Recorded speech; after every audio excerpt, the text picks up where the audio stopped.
Hey, everybody, what's up? We have made it. Week 1 of the NFL season is here. It starts tonight as we are actually doing this. If you're watching us on YouTube, it's 9 hours away? I think my math is right there from kickoff between the Cowboys and the Buccaneers. Week 1 of the NFL season has arrived. We are pumped. Michael Beller, Brandon Funston, and Jake Seeley here with you to do our Week 1 rankings episode of the Athletic Fantasy Football Podcast. Guys, we did it. We can put all of that preseason Joe Buck behind us, the 300 yards and 40 touchdowns. Those are coming starting on Sunday. We can put that all behind and look ahead. How excited are you guys for today?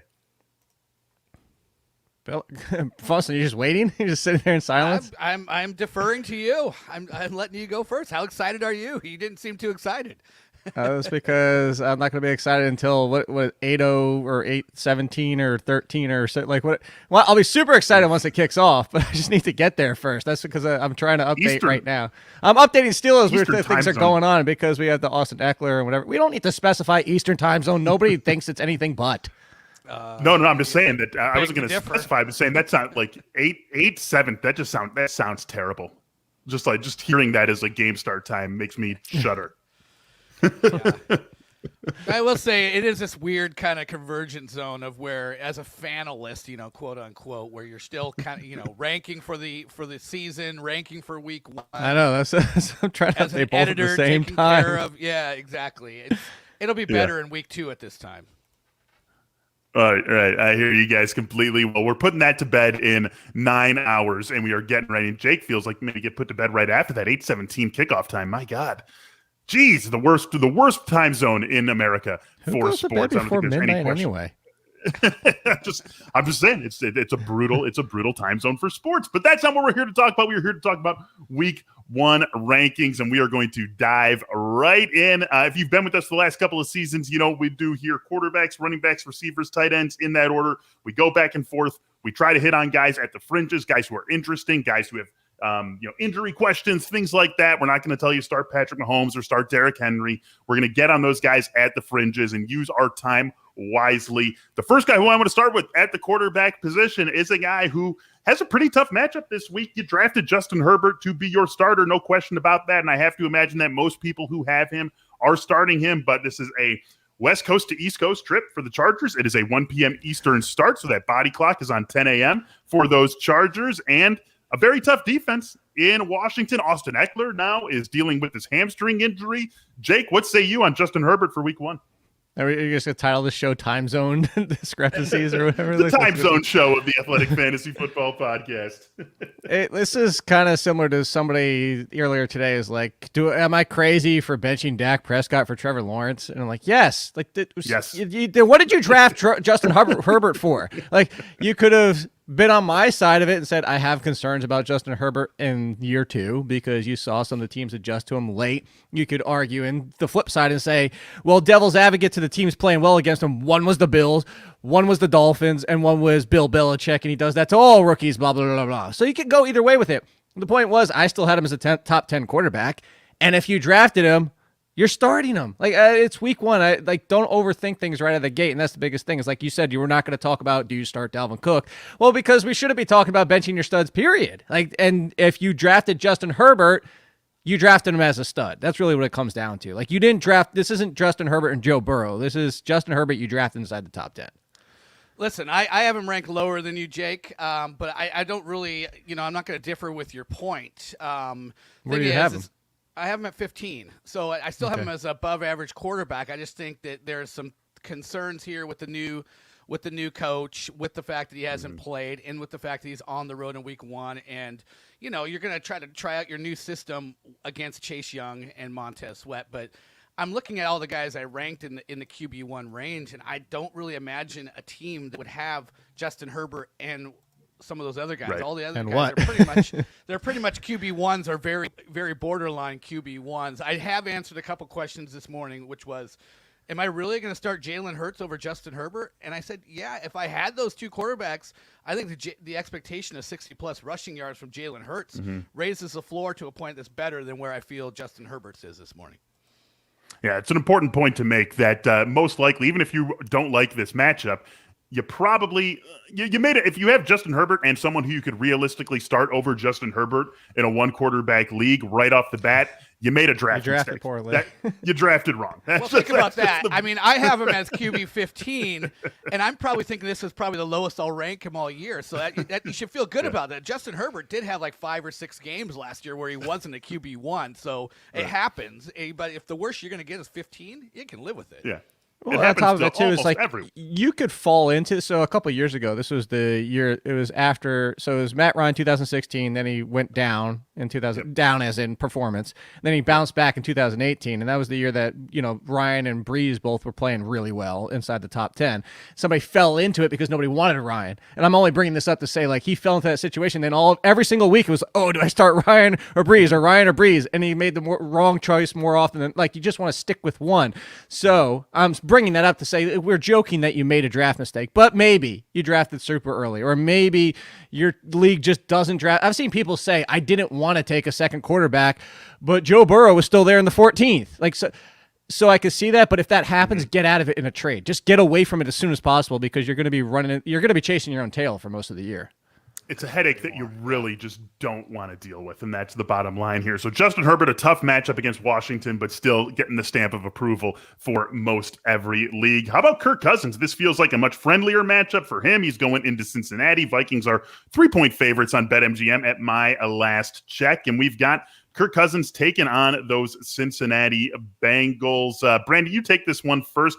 Your feelings on Cousins in this Minnesota passing game going into this one?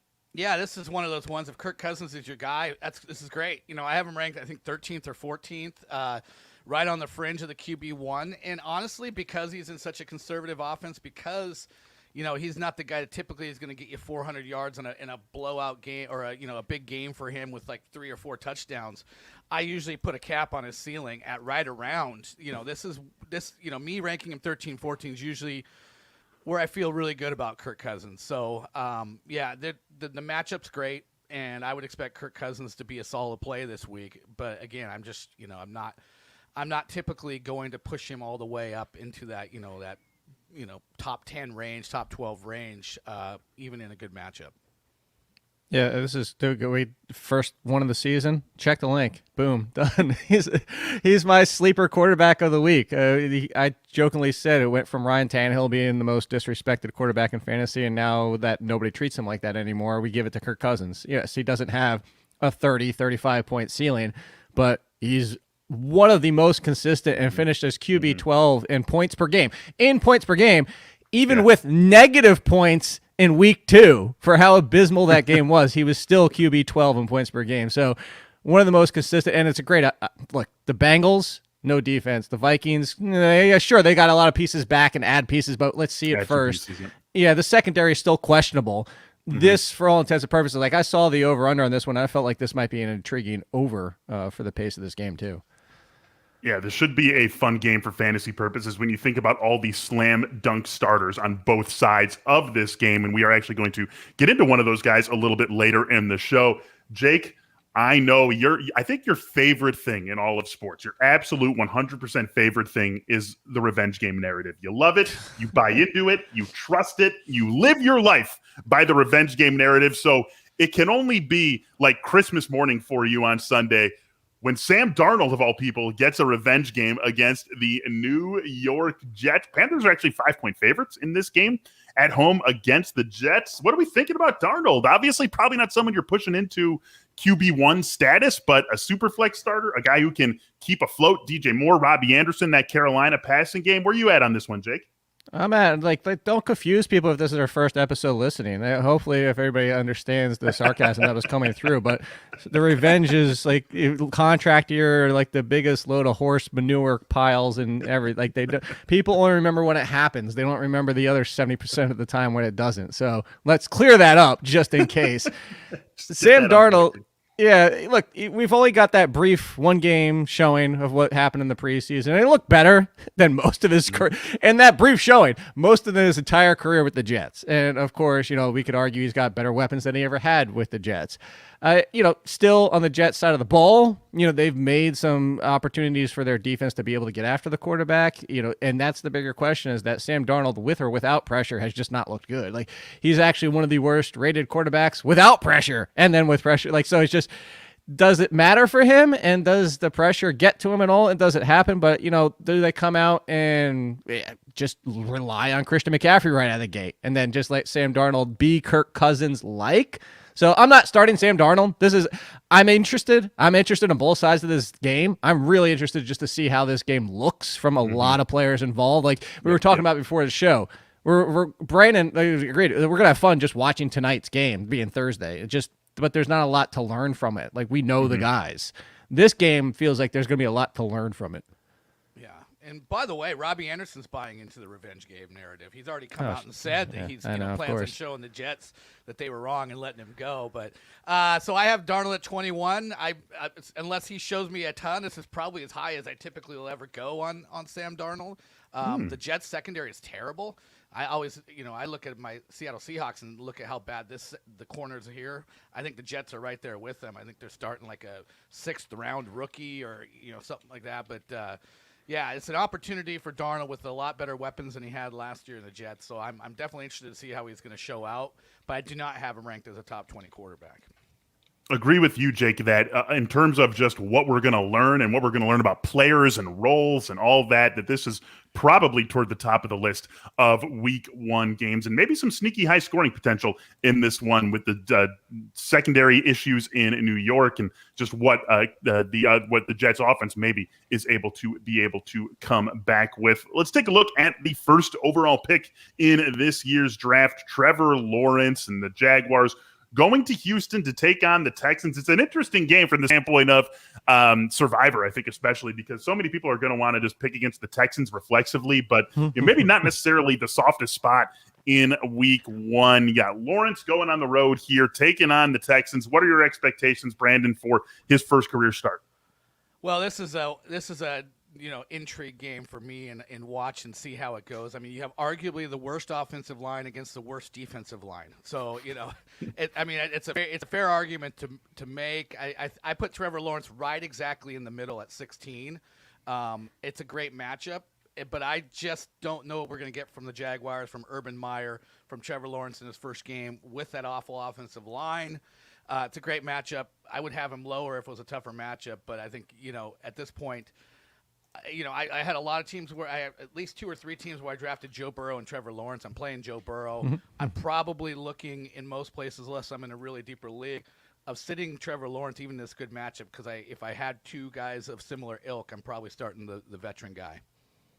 Yeah, I'm not going for Trevor Lawrence despite being, the Trevor Lawrence stan or whatever like that. It really comes down to is because what you kind of alluded at the start, Miller, is that if we expect the Jaguars to be in control of one of the few games they should be in control in, how much is Trevor Lawrence really going to be throwing the ball?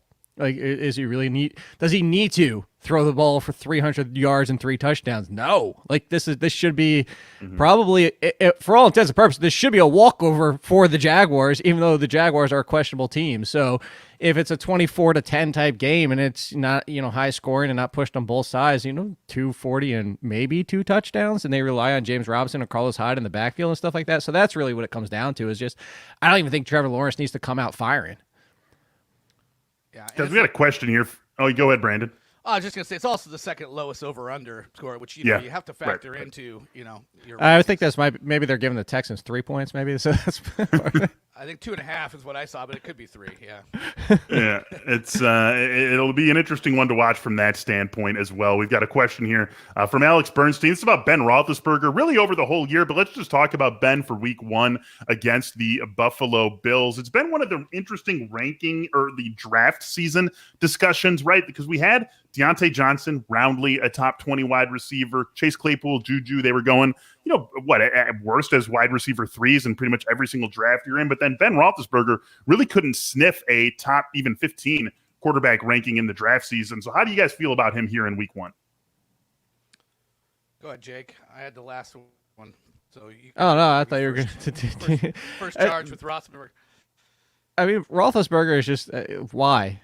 because he doesn't run, so he has to do it with all his arm, and he's done it before, but that was years ago. So he basically, what I keep saying about a lot of these quarterbacks that don't run, and especially the veterans, is they essentially have to do what Tom Brady just did. And even if you do what Tom Brady just did, he was still low-end QB1 in points per game. Low-end. He just went ballistic. One of his career best years at the end of his career. So do you think Ben Roethlisberger can get to that? Then no, I just have no interest just because of that. And that's the same. Put it this: what's the difference between Ben Roethlisberger and Matt Ryan? And nobody wants Matt Ryan. Nobody wants Matt Ryan. So why? I get the fact that Roethlisberger can bounce back, and maybe that's why people feel like he's disrespected. But if you don't want Matt Ryan, then you don't want Ben Roethlisberger. Yeah, I think a lot of value for Ben in the last couple of years that he's played has been just volume, massive volume. He'll still be a high volume guy, but they did bring in Najee Harris. I don't think they want to be as high volume as they've been, and that's going to bring him down. As Jake says, he doesn't run. He's just kind of he's the boring QB2 now, and there's just not a ton of upside unless he suddenly unlocks his deep ball again and is magically throwing 20, 30 yards downfield with proficiency. Let's get into one last thing really quickly here again. Really quickly. Give me 30, 45 seconds tops. An unlikely quarterback starter who could surprise this week. Who do you got, Jake? Baker Mayfield. Looks calm and confident in the preseason, and this game had a 50-plus point over-under in the playoffs last year. Surprised everybody with how terrible they kind of both played. This would just be the surprise playing the Chiefs. Yeah, I have Baker Mayfield ranked decent. I would say a real big surprise would be Carson Wentz. If the Seahawks don't get any pressure on Carson Wentz, that secondary, as I mentioned, is terrible. So Carson Wentz could throw 2-3 touchdowns, throw for 250 yards. I would not be shocked. All right, that's our look at the quarterback position for week 1 of the NFL season, getting our fantasy lineups in order.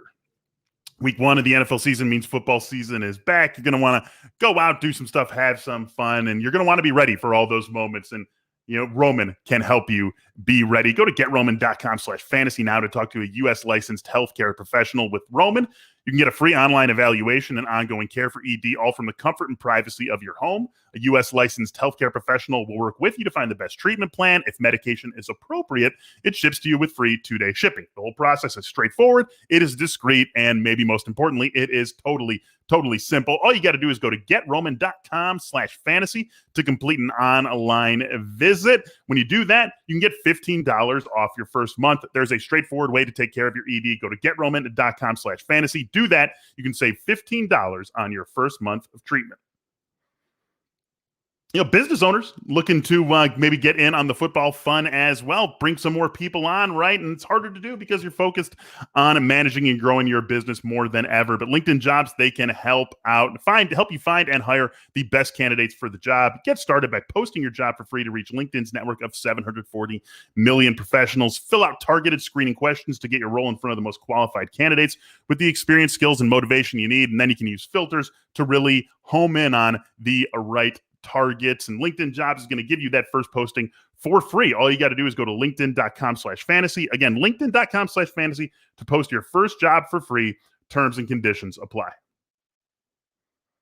Let's move on to the running back position now, you guys. And I want to talk about Saquon Barkley again. You're going to start Saquon Barkley. There's no question about that. He's going to play for the Giants. He's going to play for you. But what are our expectations? What are realistic expectations for him in week 1, Jake? Coming off the ACL, he really hasn't done much in summer. He doesn't need to do much. We just need him to be healthy. What are you expecting out of Saquon Barkley in what could be a really tough spot for the Giants against the Broncos at home this week? My expectancy is, one, if you drafted him, you're starting him. Unless you drafted super early and you fell into Darrell Henderson or Gus Edwards or something like that, where those were your third running backs, and you only want to start 2. I would still go him over Darrell Henderson, but it's close enough that if you want to make that call, I'm okay with it. I actually am starting Gus Edwards over Saquon Barkley if I could, because I have Barkley at 15. And to what we just said about Herbert with Brandon, it might be the lowest I ever see him. But let's talk about week 1 last year. It was still a valuable fantasy game, but why? 6 for 60 receiving. He did nothing with many rushing attempts. And it's a bad matchup, and it's the injury. It's like there's a lot of concerns. We don't know. We won't know until we see it. Of course, he could come out rip off 3 runs for 50 yards and they just let the chains loose and he touches the ball 20 times. I think that's unlikely, but it is a possibility. But if I could bench Barkley, again, I have to have elite options, top 15 options to do so. But I could see a scenario where you do, just because we don't know what's going to happen in that offensive line. Just yesterday, Dan Dugan was still talking about the fact they haven't figured out their offensive line. The Solder likely starting at right tackle and Pert likely on. They still haven't figured out their offensive line, and we're 3 days away. Yeah, I mean, I'm 23 on Barkley, but a lot of the same things that Jake said apply. I mean, he's still an RB2 technically, but if you should be. In every league I'm in, I'm starting at least 3 running backs this week. I mean, if you have multiple flexes, whatever, you're going to figure out a way to get Barkley in there. But this one, I think, is fraught with peril. As Jake said, this offensive line, I just said Jacksonville was the worst offensive line. If anybody's throwing an argument to me, they're probably using the Giants as their argument, because that's a bad offensive line. And we know he's going to be limited. Every beat writer who covers the Giants has said, he's going to be limited maybe for the whole month of September, but most definitely week 1. And then you throw Denver into it. Jake talked about last year, Barkley's first game not being great, but it saved it by, the receiving yards. But look back to 2019, his last sort of full year. He had a 8 carry for 10-yard game, a 13 carry for 1-yard game, a 14 carry for 28-yard game. So it's not always automatic for him in the rushing game. And if he's limited, I have some big concerns. Denver is sitting at like -2.5, -3, depending on where and when you look. And I don't know, that just feels like a gift in this matchup. Saquon, you're going to start him almost certainly. Jake, thank you for the clarification, though, on some places where maybe you won't start him. Another guy who maybe falls into that, most people will, maybe you won't, especially depending on when you drafted your teams, which is important in week 1, is Myles Gaskin. Dolphins going to New England, and another one of those we're going to learn a lot in week 1 about teams sort of games here with the Dolphins and the Patriots getting together. Patriots only field goal favorites at home here in this game. And, Myles Gaskin started the summer very hot. Things cooled off when Malcolm Brown suddenly had this big role in the offense off the bat.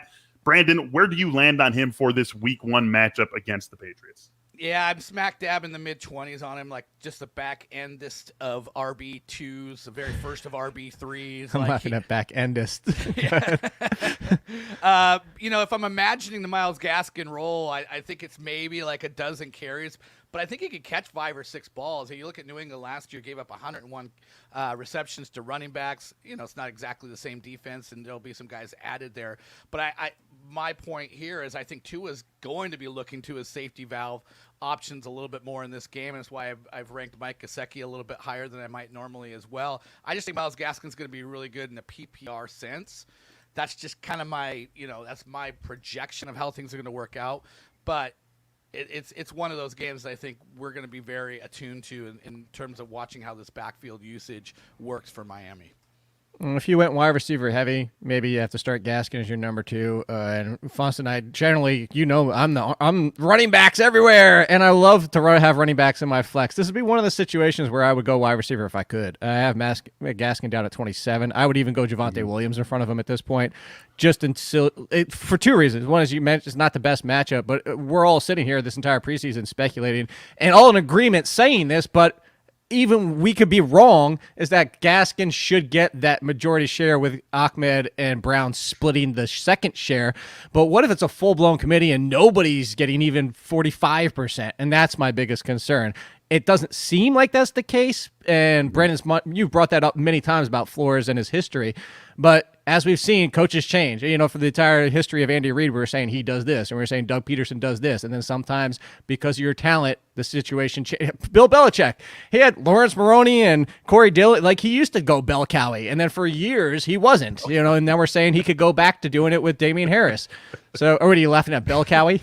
Bell cowie, yeah. Back-endist and bell cowie. What else can we let's get Webster's on the line here, because we are inventing some pretty useful words, I have to say here. I hear you guys on Gaskin. It is he's in that middle of the road where it's going to depend largely on the rest of your roster, whether you want to play him or not. And we actually have a question coming up that's going to address that. But before we get to that, I want to get to the Lions backfield, DeAndre Swift and Jamal Williams. This is a very tough game against San Francisco. The Lions are 7.5-point dogs at home, so that's in your mind already. already. We know that we might not know about Swift until game time. That's in your mind already. Jamal Williams would step into a larger role, of course, if Swift is out. But then what does that look like against the San Francisco defense, especially who plays the script, blah, blah, blah, blah, blah. Jake, what do you think about this Detroit backfield in week 1? If Swift is out, it's easy. I'm starting Jamal Williams. There's not even a question. I don't even care if you're just placing the 49ers defense times 2. Who else is touching the ball in that backfield with Jamal Williams? Yeah. That's really what it comes down to. Give me the volume. At worst case, 20 touches and he only gets you 65 yards? That's still flex value at worst. So that's the upside. If DeAndre Swift is starting, I lean slightly Swift, but I don't really want to start either one of them because there's 2 things here. Let's go back to Barkley. And I said this yesterday on the All in Football podcast with Jeff Ratcliffe, and I said, let's be real about it. Everybody wants to say, I don't know what's going on with Barkley. I don't know if I want to start him. I don't want to take him in the first round. I don't want to do this. I don't want to do this. I don't want to do this, right?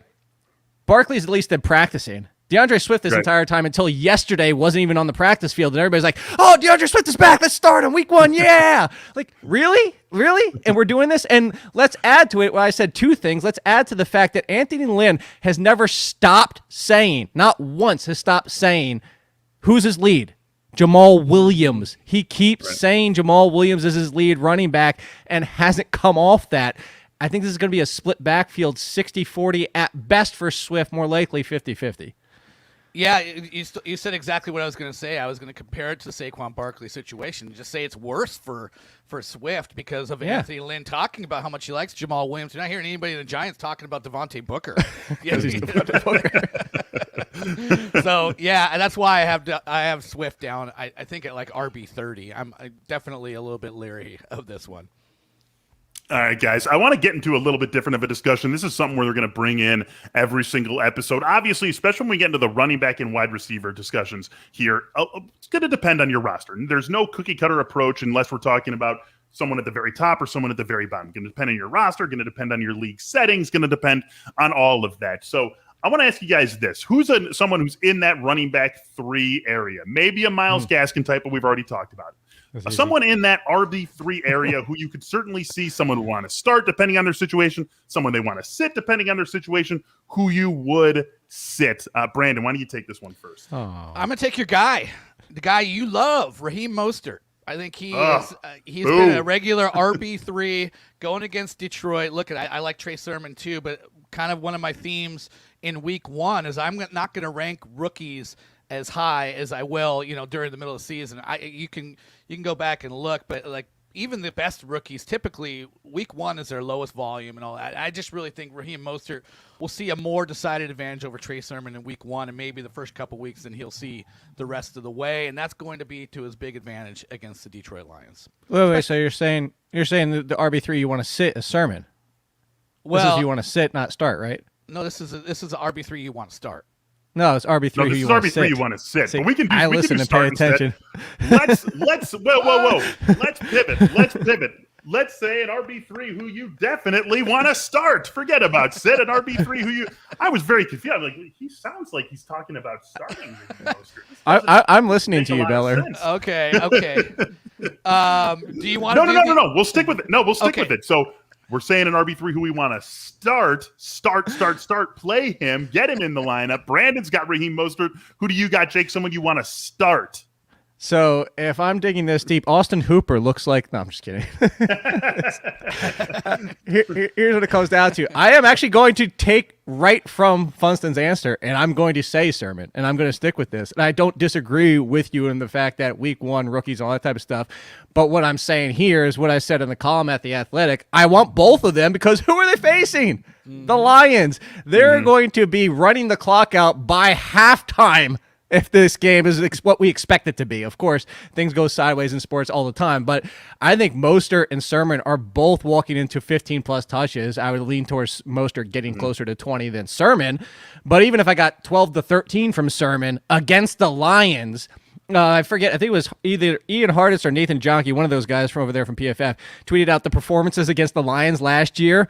The worst running back performance worst was still inside the top 30 last year.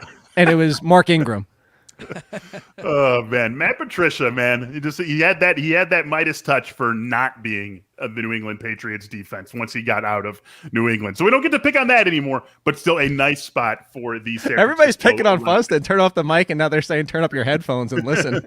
Got to turn down the headphones a little bit here. But anyway, let's get back to a split backfield that I want to talk about here because, again, with where these guys were drafted, you could see starting both of them. You could see starting neither of them, depending on who you have and what else you have around you. Let's talk about the Broncos. Javonte Williams and Melvin Gordon. They are, again, going up against the Giants, the other side of this Broncos-Giants matchup. So, Jake, let's say that I guess the only way we can really approach it is let's just say you took these guys at ADP. So you ended up with Javonte Williams, generally where he was going. You ended up with Melvin Gordon, generally where he was going. How are you handling them in week one?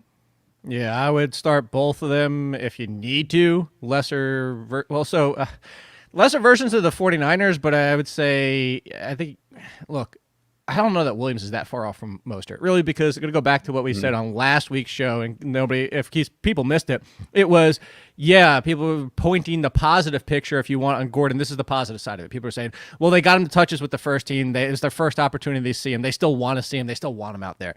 I took it, and a lot of people did, and you can disagree with us in the fact of they had already seen so much for Javonte Williams that he didn't play in the game. He's a rookie who did not touch the field in that game. Like, I could understand if it was Gordon got all the early run, and then what happened to Michael Carter? Like, got the early run, and then they brought back Javonte, and he was out there with the twos, or in the second half, or something. That would have made more sense. This told me Williams is already the guy. Sorry, Melvin Gordon. You're the backup at this point. I still think he gets his work, and it's against the Giants, who the front worries me a little bit, but the linebackers don't. And if you can get past that front line with that Broncos offensive line, I actually think both of them are startable. I would go Williams over Gordon. So I would basically go Mostert, Williams, Sermon, Gordon, and worst case scenario, I think Gordon's still inside the top 40, but I don't want to start him.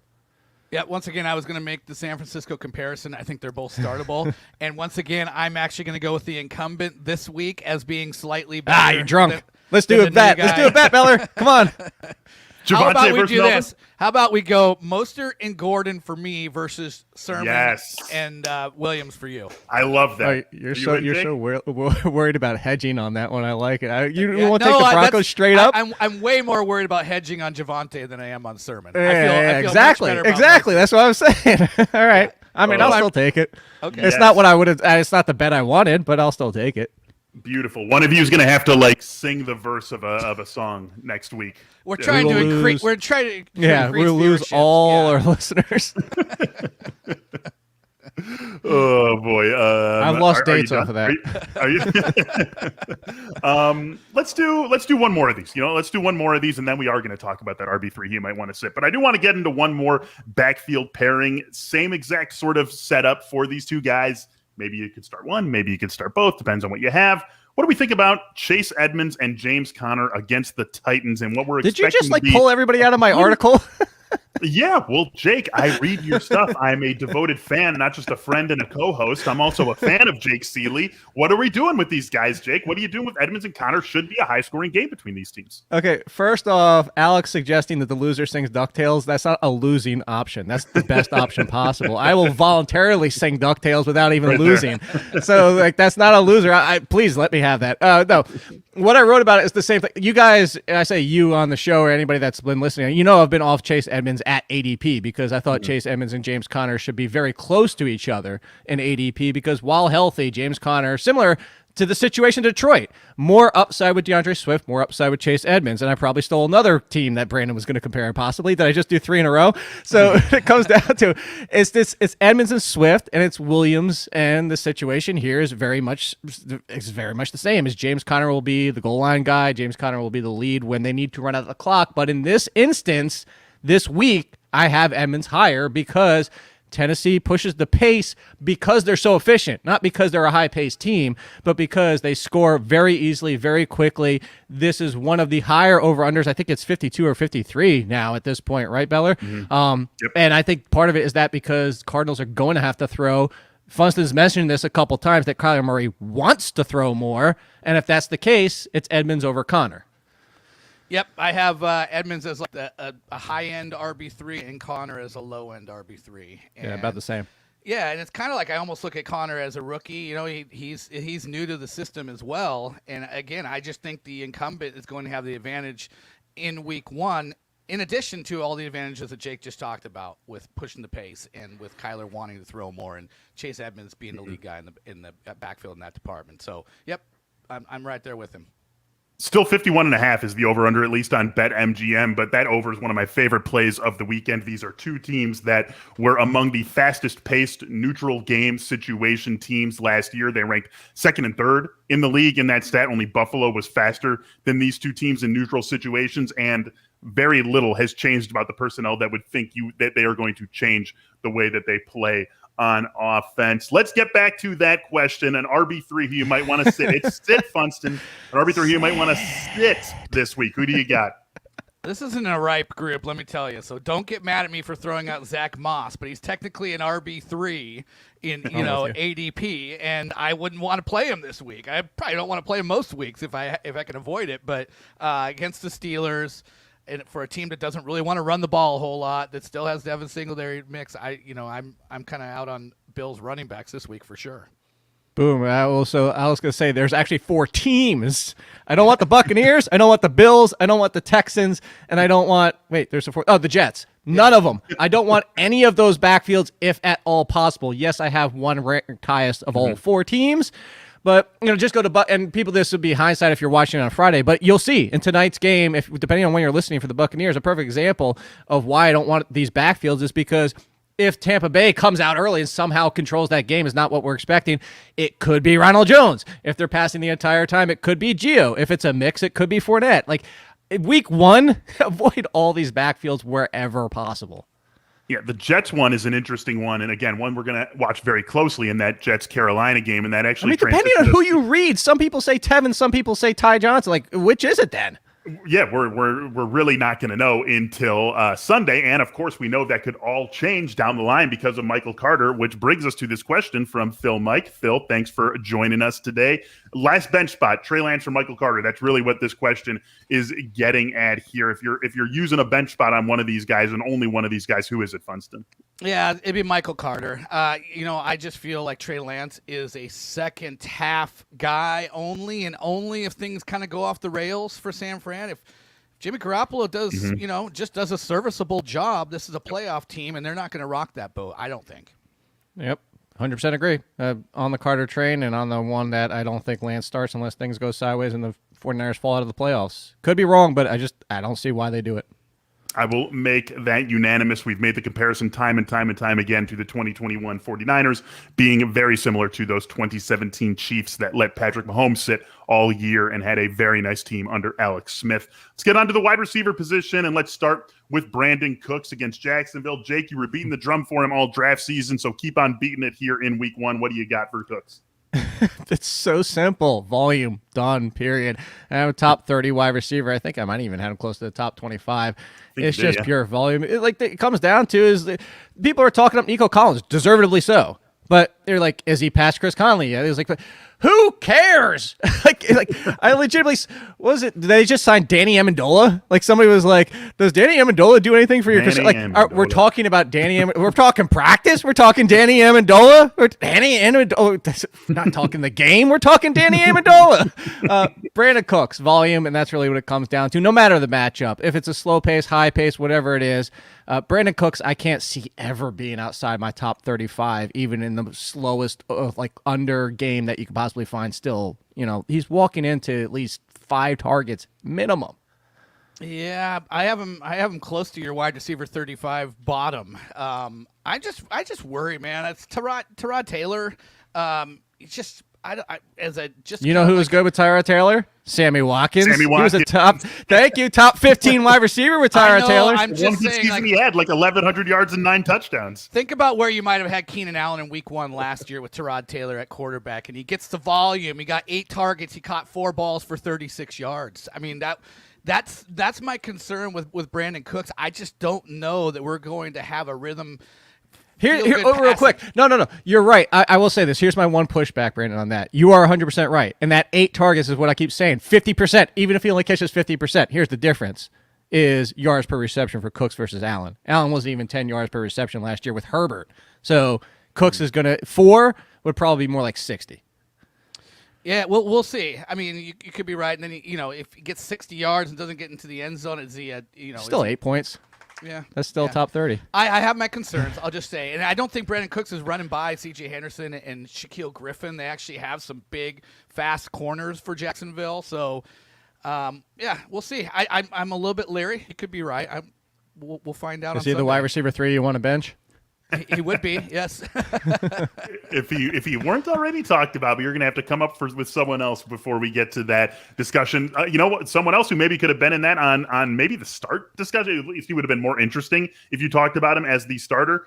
Would be Devante Smith. But we're going to talk about him now. We're going to make sure he gets in the show. Devante Smith and the Eagles going to Atlanta.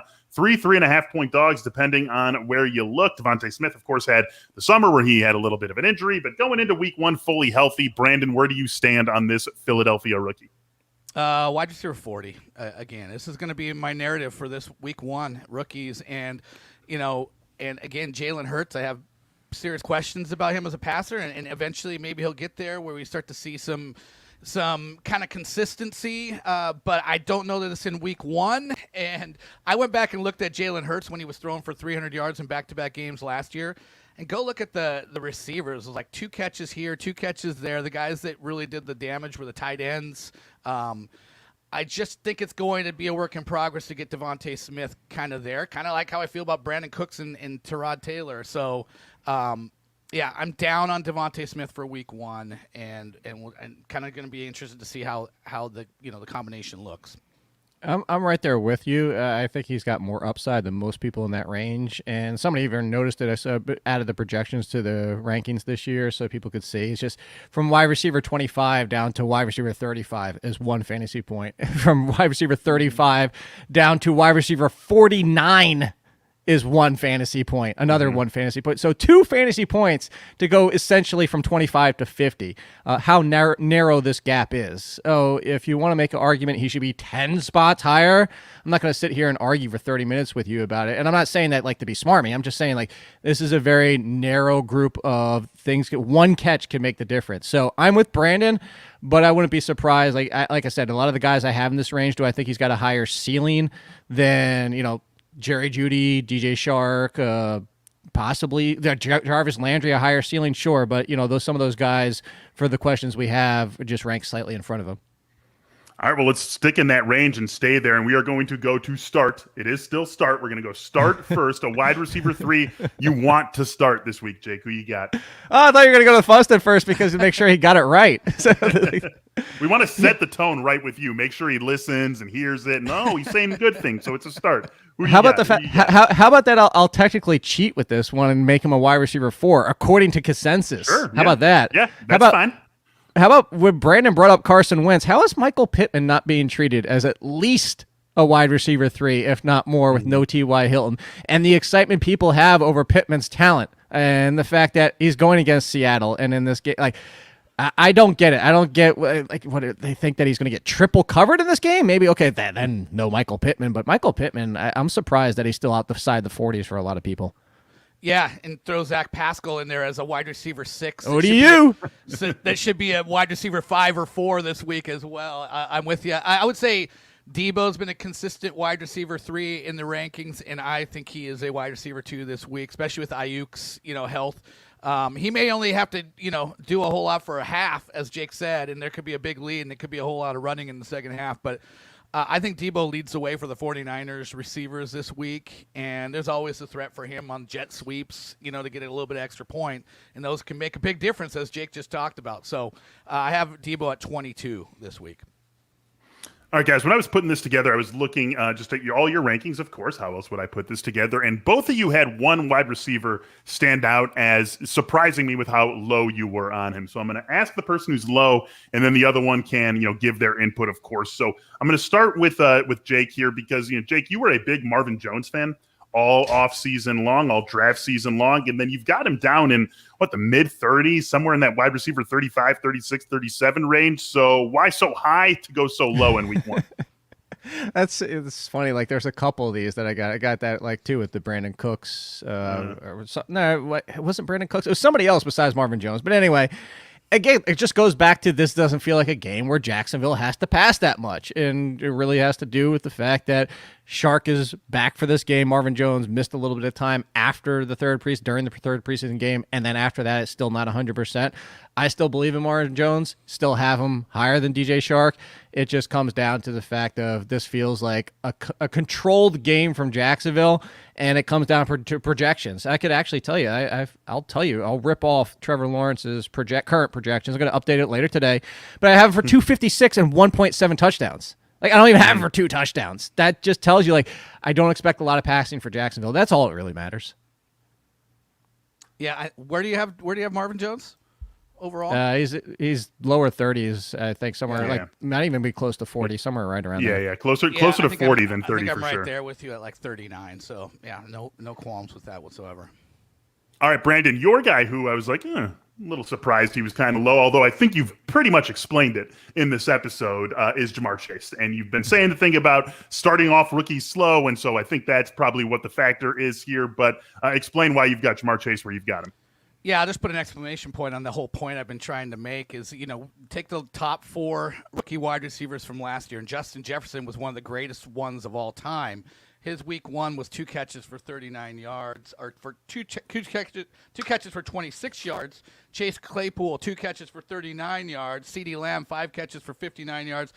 T. Higgins, the number 1 receiver on Ja'Marr Chase's team, is 3 catches for 35 yards. So all those receivers had really good rookie seasons. Their first week was completely dismissible. And I'm kind of just driving that narrative train.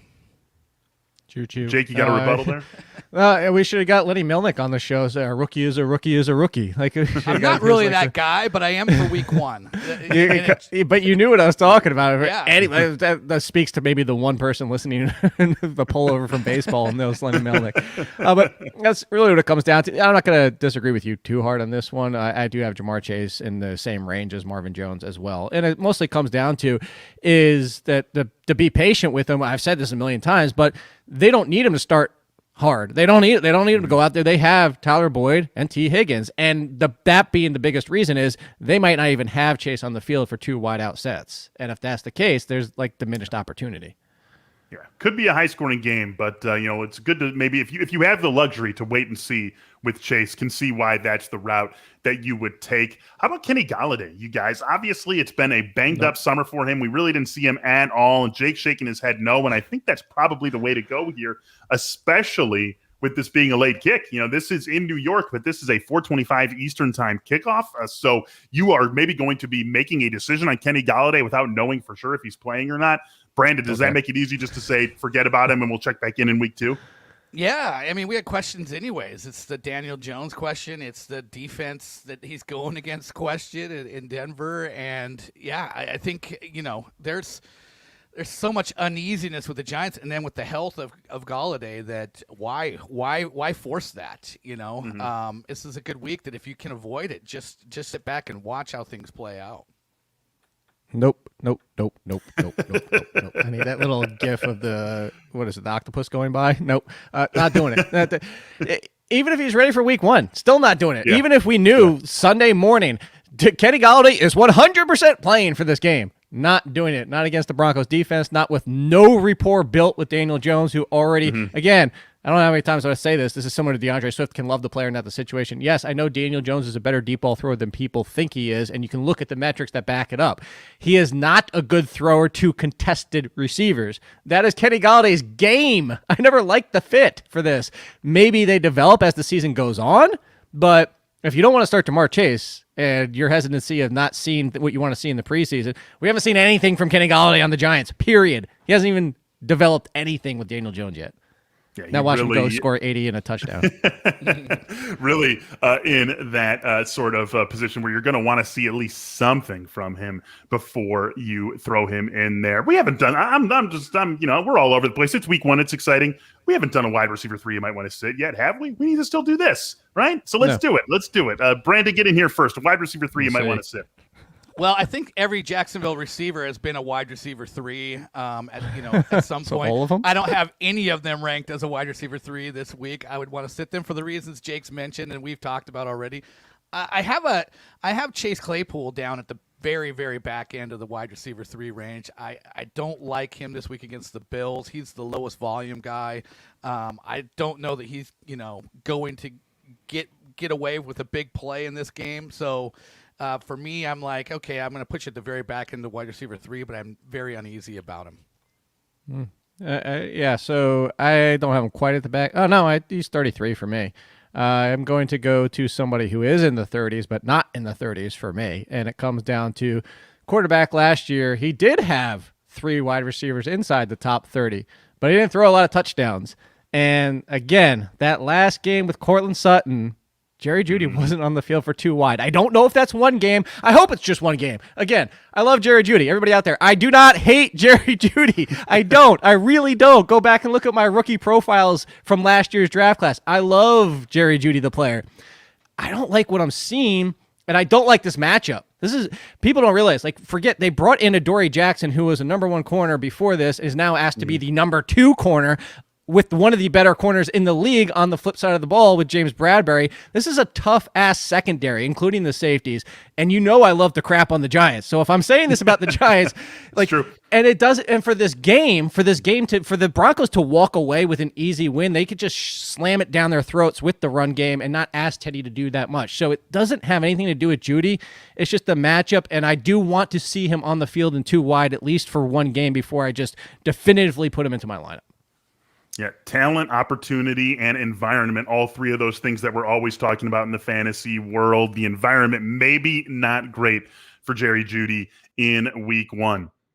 The environment is great, however, to fix your teeth. If you need to fix your teeth, and there's a specialist for everything, so why would you not use a specialist when it comes to your teeth? That's what makes Candid the invisible, comfortable, and removable aligners set apart and above the rest. While poorly reviewed or insanely priced clear aligner companies use general dentists, Candid only works with orthodontists. And the same orthodontist who creates your plan is with you from start to finish, so you never have to wonder how you're doing. You can book an appointment at a Candid studio near you or do everything from the comfort and convenience of your own home.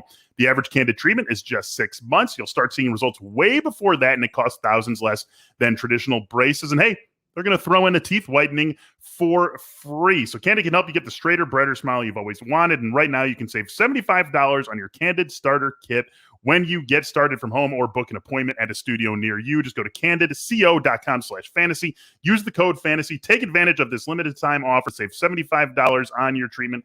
candidco.com/fantasy with the code fantasy. Football season's back, my friends. We've been talking about getting our fantasy rosters for week 1 right. You're not going to want to forget about your entire roster of body parts either. That's why you should join the 2 million men worldwide who trust Manscaped, and get ready for kickoff by going to manscaped.com for 20% off and free shipping with the code TheAthletic. Just check out the Performance Package 4.0. Includes the Lawnmower 4.0. It's a 4th generation trimmer. Very safe because of Manscaped's advanced skin-safe technology. It's got an LED light on it, so you can see exactly what you're doing. It's waterproof. It's the best tool for the modern man. And also, the Performance Package 4.0 is going to come with the Weed Whacker ear and nose hair trimmer, trademark Crop Preserver and Crop Reviver, and 2 free gifts, Performance Boxer Briefs and the Shed Travel Bag. Right now, you can get 20% off and free shipping when you go to manscaped.com/theathletic. Again, 20% off and free shipping at manscaped.com/theathletic. Okay, guys, let's wrap up the show with looking at the tight end position. And we always do things a little bit differently at tight end just because of the nature of the position. We know that the elite of the elite, you're going to be playing them every single week. And then we've got a lot of fringy guys who you can make an argument for or against. So I'm going to ask you this question instead. And Jake, you can take this one first. Among those fringy guys, among, Tyler Higbee, who you actually like a bit, and Dallas Goedert and Jonnu Smith, guys like that, who most needs a successful week 1 to feel good about them as a consistent starter going forward? I hate this tight end, so but this is why. I've actually ended up with this tight end on a few teams. I hate, as you notice, I don't even want to say his name because I've hated him for years, because for years it's been, you draft this tight end, put him in your lineup every single week because you can't predict the matchups. He'll go legs up against a good opponent, and then he'll go ballistic against the worst opponent possible. It's Jared Cook. And the reason I say this is because of week 1 is because everybody's on Darnell Parham and maybe the rookie and all this type of stuff. Like, McKinney's going to do something. And Jared Cook, if everybody believes Justin Herbert's throwing for 4,500 yards and 30-plus touchdowns again, and Jared Cook's their lead tight end, and so I say for a good week one, if he's out there 70% of the time, again, I hate him, but now I hated Amari Cooper for years because everybody always wanted to take him the second, third round, and he was frustrating until he became, what he was and what he was with Dak Prescott. But I can change my opinion in the fact that Jared Cook's out there that much and he produces in week one. I think he puts himself in the conversation as a fringe tight end one. Can I go? I'll go, my guy. I'll go higher than what you were asking for since Jake went a little bit lower than what you were asking for. And I'll say Logan Thomas because if Curtis Samuel. I mean, Logan Thomas was kind of like that prize for a lot of people who skipped on the first 6 tight ends thinking, I still got a really good value on a tight end and I didn't have to pay that premium cost. But if he goes out there and doesn't do anything with maybe Curtis Samuel not even being on the field and it's Terry McLaurin and it's Logan Thomas, and it's the Chargers who were a good matchup last year. If he doesn't do anything, I think people are going to freak out because they're going to say, oh, he was a product of Alex Smith, the game manager, the dump down guy, and this isn't a good deal. If he can't show up when he's probably very clearly should have been the number 2 option in that passing game, I think that'll sound some alarms for some people. Yeah, I think that definitely would, and that's a good one. And I was one of those people who was, very often trying to hit that Logan Thomas sweet spot. So I definitely am expecting big things, with or without Curtis Samuel. Frankly, I think there should be enough in that offense to support 3 consistent receiving options. And even if Curtis Samuel is out there, good reason to think he's not 100% in this game. So I am definitely expecting some big things from Logan Thomas and would feel pretty let down if that does not come to fruition in the Washington Chargers game. Another one of the more fun games on the slate this weekend. Let's wrap things up with one final question here at the tight end position, guys. Again, a lot of people are going to go into this week feeling, okay-ish about their tight end, but not necessarily married to who they have in week one.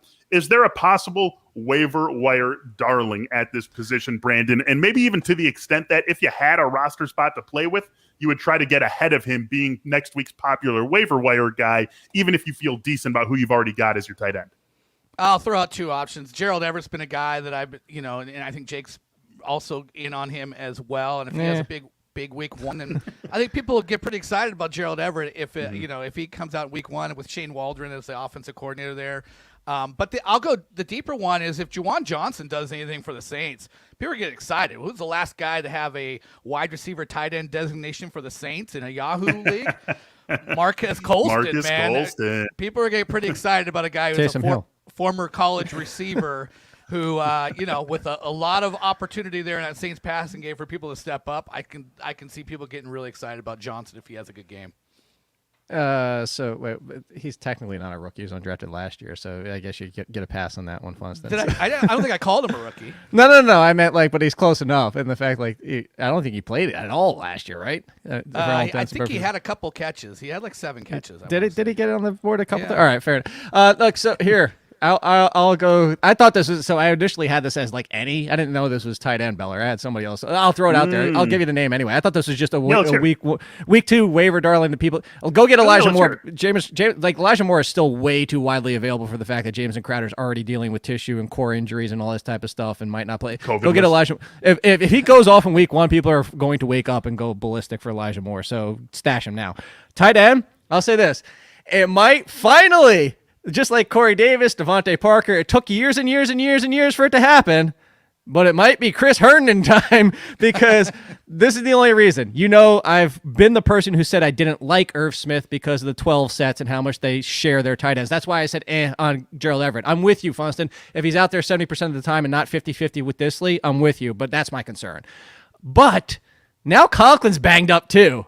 I'm just saying, we might finally get a Herndon 70 yards and a touchdown, and then people are going to lose their minds because it finally happened for Chris Herndon. That's a good one. I like that. Yeah. That would be the it would be like all the pent up Kristen Michael angst over the years would finally get released in Chris Herndon if he's able to do something in this week 1 game. And guys, I think we just did a whole lot of something on this week 1 ranking show here on the Athletic Fantasy Football Podcast. That is going to be the end of our episode. You can right now go in, if you're not an Athletic subscriber, go to theathletic.com/fantasyfootballpod. Get 50% off your first year with the Athletic. Everything we do, it's not just fantasy, it's not just football. Every single thing at The Athletic comes with that subscription. So go ahead, get in, and join us for all the fun.